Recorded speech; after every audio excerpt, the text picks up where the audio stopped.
Satrio. Saya nggak tahu. Saya Upin. Saya Islam. Saya penderita. Assalamualaikum warahmatullahi wabarakatuh. Salam sejahtera bagi kita semua. Om Swastiastu, Namo Buddhaya, salam kebajikan. Halo semuanya, perkenalkan nama saya Alexia Prantus Mangunsong. Saya dari Prodi Informatika. Di sini saya akan membacakan ulang bacaan saya. Buku saya yang pilih adalah Convenience Store Woman atau Gadis Minimarket. Diterbitkan oleh Gramedia Pustaka Utama. Dan juga saya memilih buku ini juga karena buku ini sangat menghargai kekonsistensi Keiko. Dan juga minimarket bagi Keiko ini bukan hanya sekedar tempat kerja, yaitu adalah alam semesta yang teratur dan sempurna. Dan juga ini relevansi tema pada kehidupan Anda. Oke, di sini saya akan membacakan dari halaman pertama saya sampai halaman ke-70. Minimarket adalah dunia yang penuh suara. Ada denting bel pintu, suara iklan TV toko, sapaan karyawan, dan bunyi pemindai kode barang yang semuanya berpadu menjadi suara minimarket yang tiada henti-hentinya. Tokoh utama kita kali ini adalah Keiko Fukura, bekerja sebagai pegawai paruh waktu di Smile Mart Stasiun Hiromachi. Ia sudah bekerja di sana selama 18 tahun, sejak toko itu dibuka pada tanggal 1 Mei 1998 dan usianya kini 36 tahun. Keiko merasa sangat nyaman di minimarket. Ia adalah salah satu roda gigi yang senantiasa berputar di dalam kotak cahaya kecil itu dan merasa menjadi bagian dari dunia yang normal. Keiko memiliki masa kecil yang berbeda. Ia sering dianggap aneh karena reaksi logisnya terhadap situasi sosial tidak sesuai dengan ekspektasi umum. Seperti ia mengusulkan untuk memakan seekor burung mati yang ditemukan dia di taman. Teringat dia sangat suka dengan yakitori. Ia juga pernah memukul kepala anak laki-laki yang berkelahi dengan skop karena ingin menghentikan perkelahian dengan cara tercepat. Sejak saat itu, ia memilih untuk meniru instruksi orang lain yang berhenti mengambil tindakan sendiri. Dan cara terbaik baginya untuk menjalani hidup yang paling rasional adalah menjadi pendiam. Menjadi pegawai minimarket memberinya pedoman yang jelas atau aturan yang terpatri tentang bagaimana menjadi manusia normal dan berinteraksi dengan masyarakat. Ia meniru gaya bicara dan penampilan rekan karyawan seperti Izumi dan Sugawara untuk menyesuaikan diri. Kehidupan sosial Keiko terbatas pada pertemuan dengan teman-teman lamanya seperti Shimiho, Yukari, dan Satsuki yang semua sudah menikah. Saat bertemu Keiko mendapat pertanyaan yang sensitif. Keiko, apakah kau belum menikah? Kau masih bekerja paruh waktu ya? Apakah kamu pernah menjalani hubungan asmara? Untuk menghindari pertanyaan dan penilaian, ia berbohong dan mengatakan kondisi fisiknya lemah dan harus mengurus orang tuanya yang sakit. Ia berpendapat bahwa minimarket adalah tempat yang ia hargai sebagai pegawai tanpa peduli gender, usia, atau kewarganegaraan, dan tempat tidak serumit dunia luar. Karyawan baru, Shiraha, seorang laki-laki kurus berwajah cekung, masuk ke shift siang, bersikap meremehkan pekerjaan di minimarket. Ia bahkan berbisik kepada Keiko bahwa semua yang bekerja di sini adalah pecundang, termaksud ibu rumah tangga, pekerja lepas, mahasiswa, dan orang asing, karena mereka tidak mempunyai rencana masa depan yang bagus. Keiko yang menyadari sentimen diskriminasi Shiraha menganggap perkataan Shiraha hanya menunjukkan bahwa ia adalah salah satu tipe pelaku diskriminasi.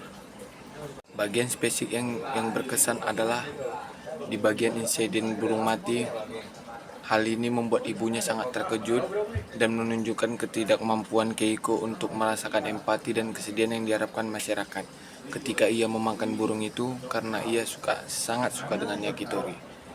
Dan juga di bagian insiden pertengkaran, ia memutuskan untuk melakukan tindakannya sendiri dengan memukul kepala anak itu dengan skop, dan juga ini membuat ibunya harus meminta maaf kepada banyak orang akibat keputusannya Keiko yang dia buat sendiri. Dan juga pada perkenalan Shiraha, toko yang tidak terintegrasi atau kebalikan dari Keiko. Ia sinis, datang terlambat, malas bekerja, dan melihat pekerjaan minimarket itu sangat tidak layak. Bagian-bagian ini secara kolektif menggambarkan bagaimana Keiko menemukan rasa damai dan kenormalan dalam rutinitas minimarket yang kaku, sekaligus menyoroti betapa ia harus berjuang dan berbohong, terutama saat berinteraksi dengan teman-temannya yang menanyakan status lajang dan pekerjaan tetapnya. Kesan sementara saya adalah keamanan dalam keseragaman dan rutinitas. Untuk sang narator Keiko Furukura yang menemukan kedamaian mutlak dan rasa aman di dalam dunia minimarket yang kaku dan seragam.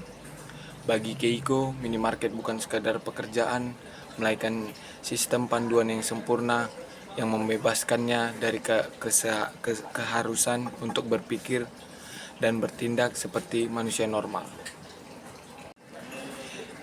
Keiko secara harfiah merasa terlahir kembali saat mengenakan seragam dan mengikuti pekerjaan manual toko. Ini menunjukkan betapa beratnya beban sosial yang dirasakan sebelumnya, dan juga ketenangan dari kekacauan, seperti suara khas minimarket seperti bip kasir, sapaan standar, adalah musik yang menenangkan baginya, karena itu adalah suara keteraturan yang tidak ada dalam interaksi sosial di luar toko. Dan juga kritik terhadap kenormalan. Saya menyoroti di bagian absurdnya definisi normal yang dianut masyarakat, seperti pada masa lalu yang brutal. Pada Keiko, yang insiden burung mati dan skop menunjukkan bahwa ia secara logis tidak mampu memahami emosi, simpati, atau kesedihan yang diharapkan masyarakat. Tindakannya salah karena ia mengikuti skrip yang sudah ada. Dan yang terakhir, pengenalan konflik dan kontras atau Shiraha. Masuknya Shiraha ke dalam cerita menimbulkan kesan bahwa kedamaian Keiko akan terancam, bukan dari luar, tetapi dari sistem minimarket itu sendiri. Shiraha adalah kebalikan ironis dari Keiko.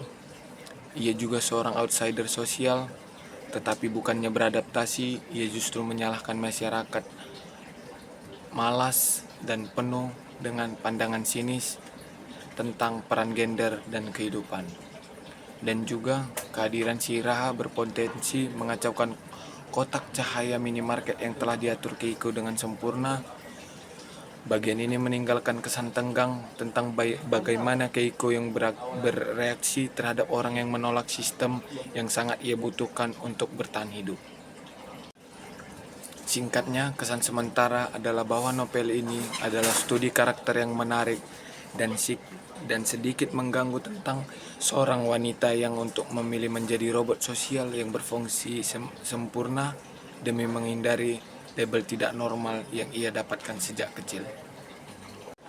Itu saja cerita ulang saya pada tahap pertama dari halaman 1 sampai 70. Nanti di minggu ke-7 saya akan melanjutkan cerita saya dari halaman 70 sampai dengan selesai. Terima kasih sudah mendengarkan saya.